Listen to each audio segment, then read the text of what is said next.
personal privilege. Yes. I thought you were going to say it with hands. That's okay. So let's start again. My name is Paul Kiminza. I'm the current Undersecretary General for KenyaMUN. Also, I'm the President of the Council of Representatives. I am 52 years of age. I sing in bathroom records. I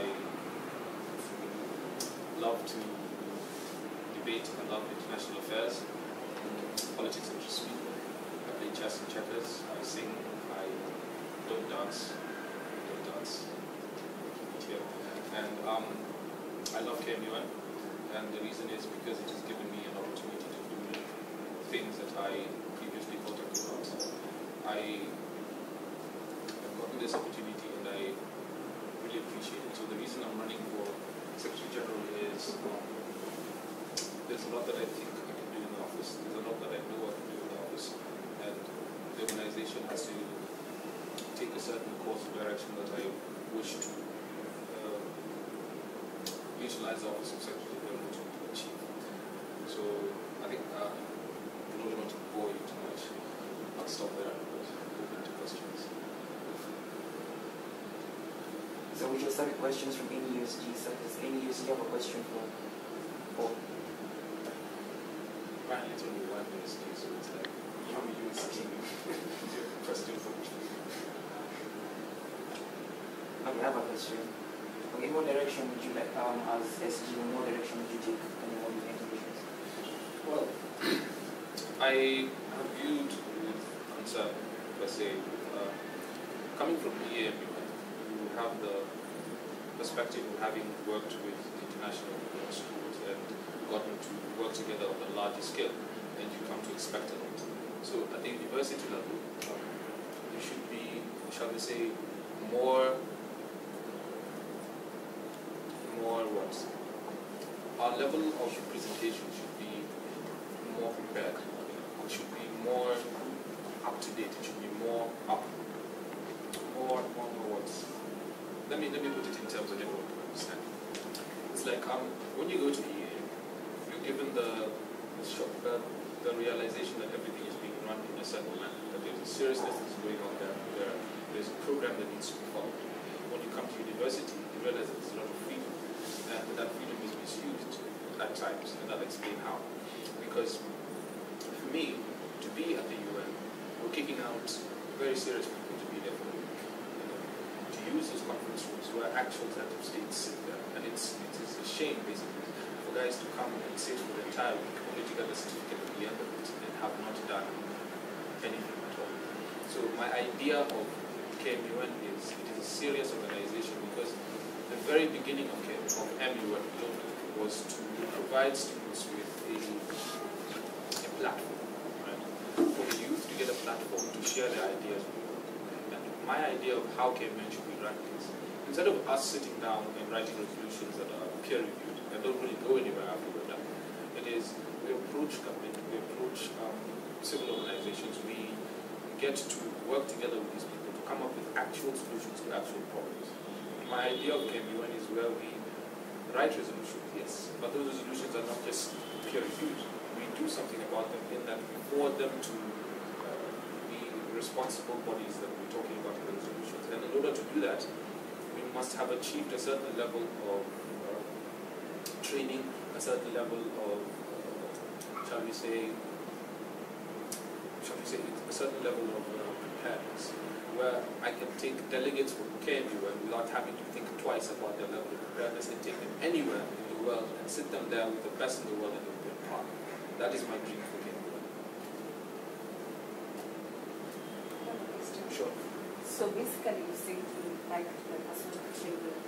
How would you achieve that? Well, through my partnerships with several government organizations, I've come to realize one thing, that the youth have a bigger say than we think we do. Because I've walked into very serious offices, not using a big name, just saying that I speak for a larger group of people. Right? And that group of people will be KenyaMUN this time round. And what I intend to do is, mainly I would like us to focus on our foreign relations activities. Right? because you find that the main selling point for KenyaMUN in all universities across the country is that we teach international relations.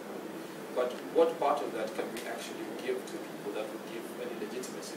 Because if I gave you a certificate for KenyaMUN, it give you the sort of legitimacy that you get with any other organization, for example. And by that I mean, if I issue you a certificate from KenyaMUN, does it carry water? Does it give you a foot in the door for any organization that you want to walk into? So my dream is that we can work with mainly the foreign affairs policy. That is one of the things that I would like us to do.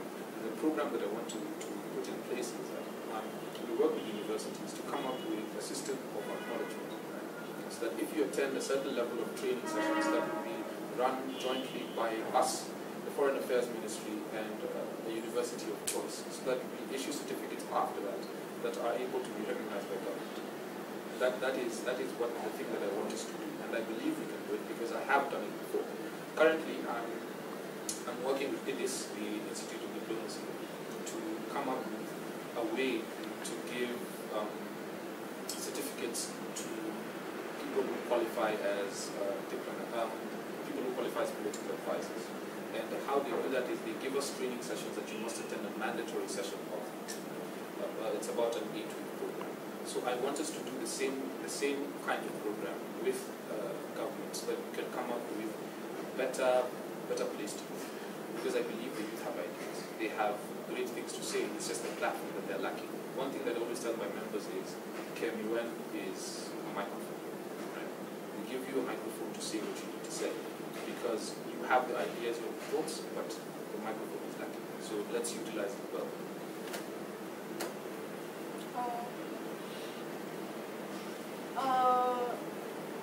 I think you should understand the sensitivity of the position you hold, because you like the overall person, you will probably get the position to the overall person.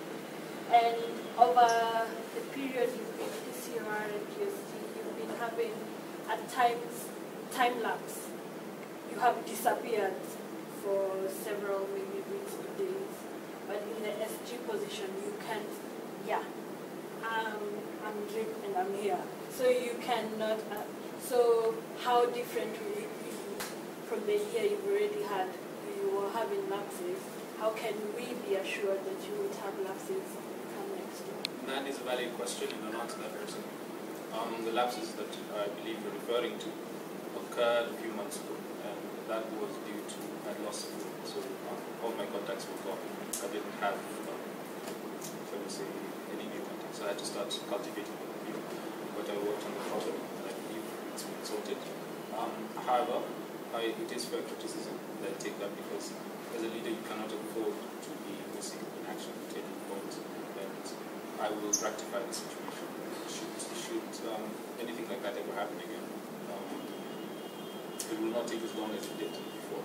I'm taking steps to ensure that all my contacts are saved and stuff. So I really must apologize for that. Okay. Another question. Yes. You are late today. If we cannot trust you with time, how will we trust you with the whole organization? Right. As I explained, I had to pass by to get medication on my way here. So that is the reason that I'm late.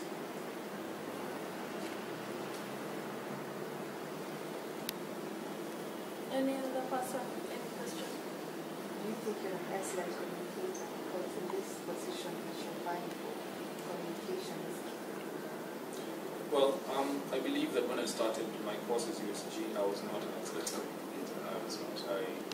I had difficulties in personalities and communicating my point across, because sometimes you can have the best ideas in your head, but how you put them across comes off wrong.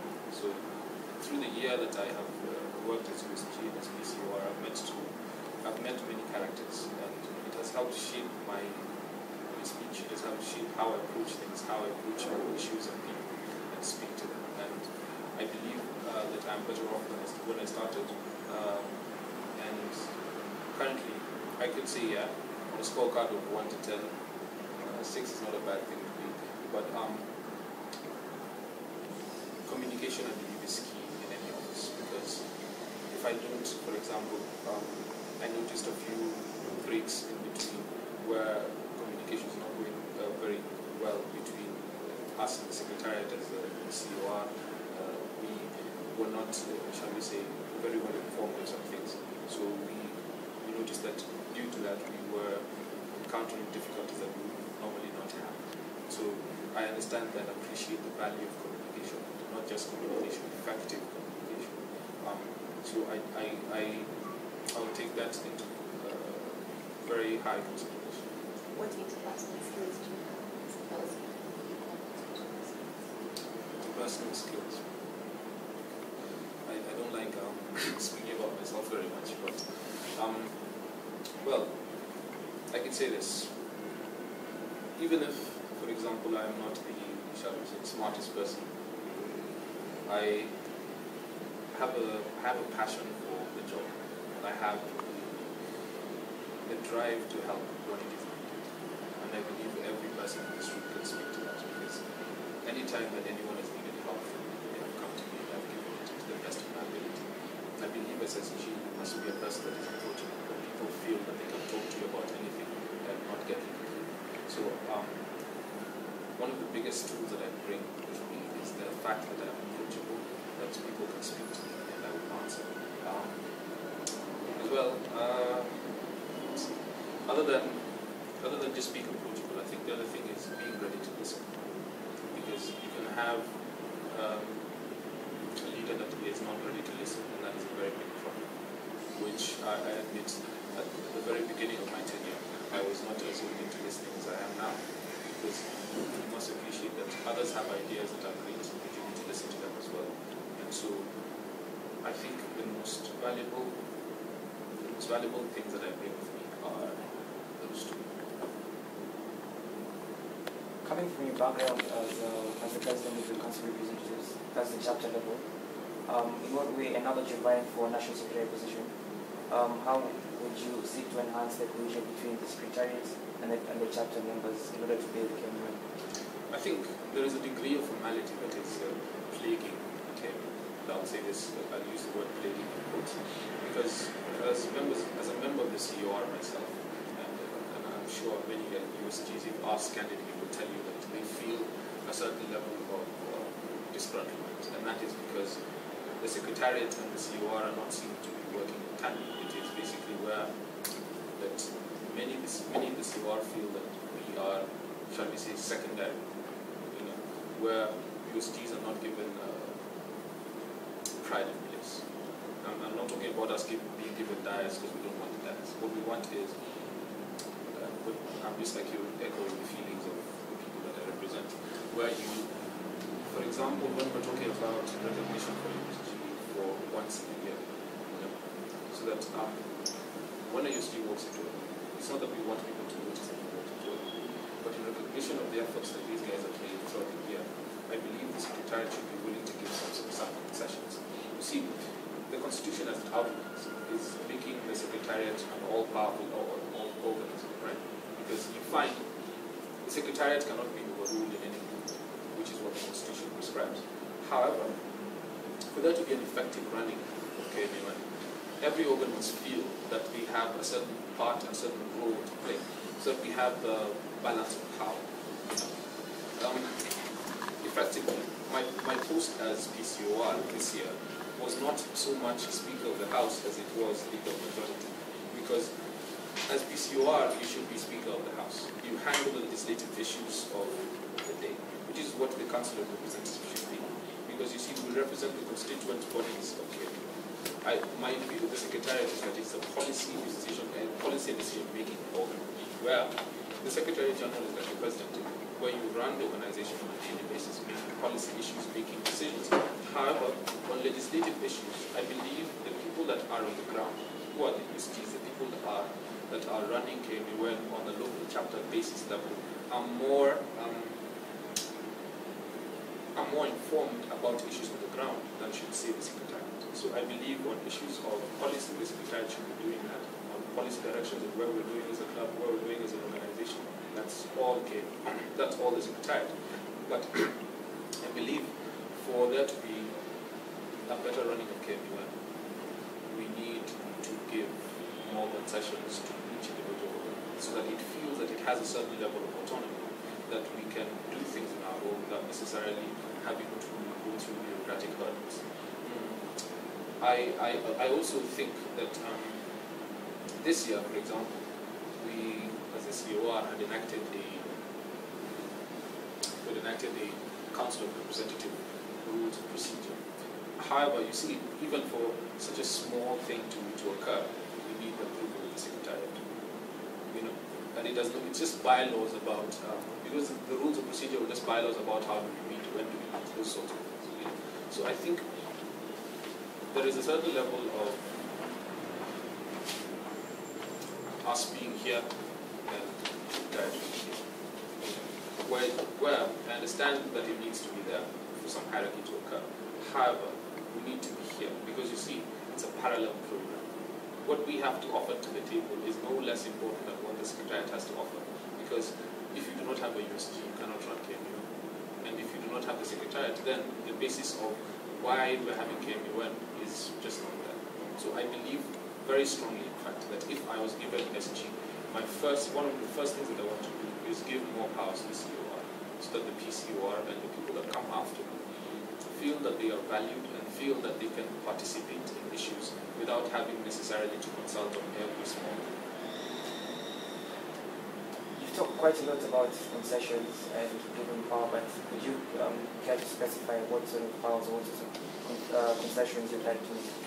Right, I'll give a very small example. Very small, it seems very petty. This year we had a meeting with the Council of Representatives, several meetings of course. However, but during one of those meetings, it was noted that during conference, that a USG could be pulled aside and his or her badge clipped without second thought. You see, in the mind of a conference director, that doesn't really show, it doesn't really matter to them that much. But in the mind of, I am the leader of this school, I am the head of this school, and this could just happen to be without second thought, seems very derogatory. So what I'm saying is, basically, I don't want to make it seem that the Secretariat is this evil demon. No, it's not. It's actually a very good organization. What I'm trying to do is basically make it so that the USG is a person that feels appreciated. And by shall we say, giving more powers to the Council of Representatives to be able to make decisions on their own without basically having to consult with them. By saying that, I mean, if, for example, the Council of Representatives feels that a member of the council has done something gross, right? The Constitution sets it out that we vote, and then our vote is correct. But, however, if the Secretariat denies our vote, then that's it. So then we wonder, so did we vote for nothing? Because if the Secretariat does not approve our voting, then it means that the Secretariat has ultimate veto power, which is correct because even in our own parliament, that's what happens. If the President vetoes a bill, then it does not pass. However, in Parliament, we have a mechanism for passing a bill even without presidential assent. You know? So if it goes back to the House and the Parliament has agreed that this is the bill that we want to pass, regardless of whether the President agrees, we can still do that. So you see, the problem with our Constitution is it does not allow that. If the COR has passed a bill, passed an amendment, and the Secretariat does not allow it done, you know, and it could be a very good bill. It could be something that they feel needs to be addressed, but there is no method for redress. It basically makes it seem that the Secretariat is running the show, basically, you know, and it shouldn't be that way. It should be a relationship of cohesion where we are both doing the running of the show. Given all that you said, do you expect the rest of the members of your Secretariat to also feel the same way? And if they don't, what will you do to change their minds or convince them? Because some of those things that you say may fall under different offices and would require the support of the rest of the members of the Secretariat. One thing that I've come to learn is you can never expect anyone to feel as well. Because any man that thinks that he is able to, that his thoughts are the best thoughts, then that man is due to fail. Because you cannot expect anybody else to think as you do or to feel it. Because the experiences that culminate our lives are different. So I believe the best way to advocate for people to join the cause is to explain to them why it is important and hope that they take up the cause themselves. Because I cannot give orders, for example, for someone to feel the way that I do, or to approach the issue the same way that I do, because we're not the same. So what I will do, if I have disagreements with the Secretariat, for example, that I disagree with my DSG about policy issues or direction, then I cannot force them to take up the policies that I want. But however, I believe for the preservation of the office to take place, because there is, I believe even sometimes with the current Secretary General, there are issues that I disagree with around. But you see, in order to preserve the office, I cannot be seen to be disagreeing with the public. So one of the things that I want to do is, one of the things that I would do if such a disagreement occurred is that if we're having a disagreement, for example, with my deputy, then the disagreement is between the two of us. It is not for public viewing, it is not for anyone else to scrutinize. So basically I would keep matters in-house, so that if we're disagreeing, then it is not, because I'd rather we disagree on, we're singing the same song but just in different tunes than we're singing completely different songs. I hope that metaphor works. Another question. Yes. For example, one of your Secretariat members goes rogue. How do you take charge of the situation? Please define your parameters. Is it by, what do you mean goes rogue? Or maybe their ideologies, or according to how KenyaMUN is structured and how the Constitution and the policy documents requires of us to conduct the positions we hold. And there is not enough time for 30 days and blah, blah, blah. So how do you take charge of the situation, considering the position they hold affects the whole bureau and affects the whole delegate park, because their functions are maybe targeted to the conference or something like that? How do you take charge of the situation? Well, I believe no battle plan survives first instance, and it must be ready to change. So the best way to change on circumstances is, first, I cannot tell you right now that I would do 1, 2, 3, because you see, it depends on the circumstance, it depends on the person, and it depends on the office that we occupy. Just to stop you, make your assumptions, and because I want a whole scenario explanation of how you You want me to create as a fictitious Yes. scenario? Okay, let's pretend that our conference director has gone rogue, 2 weeks before conference, and the person's on picking up phone calls, he's not responding to any emails or texts. I think what I would do in that situation is, first, in any office, you cannot have one person that is in complete control, because there's obviously the deputy or the chief of staff in the case of conference director. So what I do in order to handle that situation, because I cannot be aware of everything that is going on at every time. So what I would do is I would promote the chief of staff immediately on an ad hoc basis to act on behalf of the conference director until we get things figured out. Because we could not have, for example, the conference director is rogue and no one is in charge. So what I would do, because I know I'm not aware of everything that is running inside that office, I cannot assume the office myself, because I'm also running another office. So what I would do, I would just promote the deputy immediately, have that person stated as the current conference director until we figured out what would happen. And I would also have a crisis meeting with the other members of the Secretariat to discuss the issue. And then I would hear from them what they have to suggest, and whether or not we could share the load of the work amongst ourselves. I hope that answers this factor. When it comes to your documents, looking at the park sent in, it's not signed. I couldn't figure out how to sign that, so I'm probably supposed to send you a passport photo or a digital signature. Yeah, but you could have. This could out. easily nullify your application. Yes, it could. So I just pointing it out so you're aware. In case it is nullified, you don't get to ask questions. Noted.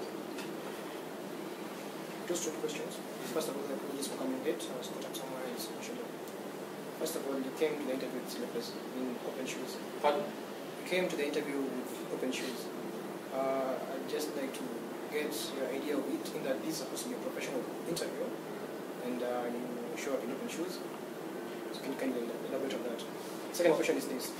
Second one is this. I've come in and I've listened to you a bit, and I've heard that your first step when you get into the office, for example, if you maybe get the post, will be to reform the KenyaMUN sort of hierarchy in some particular way, in some particular manner. This one basically is going to mean that you're going to have the constitution redone again. And initially, before the 14th Secretariat, we had like different sort of constitutions we're referring to, until we had one harmonious draft by the current PSCJ, named and right. To my understanding, this one was done in consultation with the COR, and you, for that matter, because you're the current COR. So I was wondering, why would you put this, whatever you're trying to advocate, in the 15th Secretariat back then? Because now, in that you're going to have a new constitution, and you already have one harmonized constitution draft.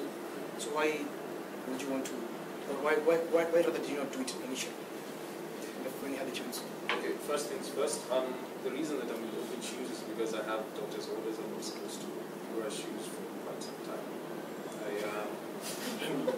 It's not funny. It's not funny at all. Seriously, it's a serious problem. I had a swelling in my foot, caused rather serious problems for me 2 weeks ago. So I spoke to my doctor and I was advised not to put on shoes until it subsided. Now, so you'll be coming to the conference with open see, shoes? my doctor supersedes everybody else. So your badge will be clipped every day, and that is exactly what you don't want. There's nothing I can do about that. It is not that I chose to have my foot swell all of a sudden. So I really can't do anything about it. Now, the second question that you asked about the amendments. Right. Now, I was notified that we were going to be doing amendments this year, because this current year, for the Constitution. So what I did, we organized a meeting with the COR for us to formulate our proposals on the agenda of the day. So now, you must understand the logistical challenges with coming up with the COR meeting, because I represent not only myself, but 21 other ministers. And the problem is that these guys have to come from really far to make it for meetings. So at times, I'll call for a meeting. We'll have, out of the 21 ministers that are supposed to be there, I'll have 8 guys, you see. So that doesn't necessarily formulate one. So it took quite a while for us to come up with them, which we did. And I believe, if you asked Eva, because I spoke to her about it. Now, by the time we had come up with these amendments, she had told me that apparently she had already forwarded the amendments that she had. Then I asked her if it was possible to include our own religions. Then I was also told that something about us sending our constitution to the registrar or something like that. So I was told first that those ones would have to go through for the, I don't know, they were pending or something. So the reason why we did not forward those is because we were informed of another process that was made.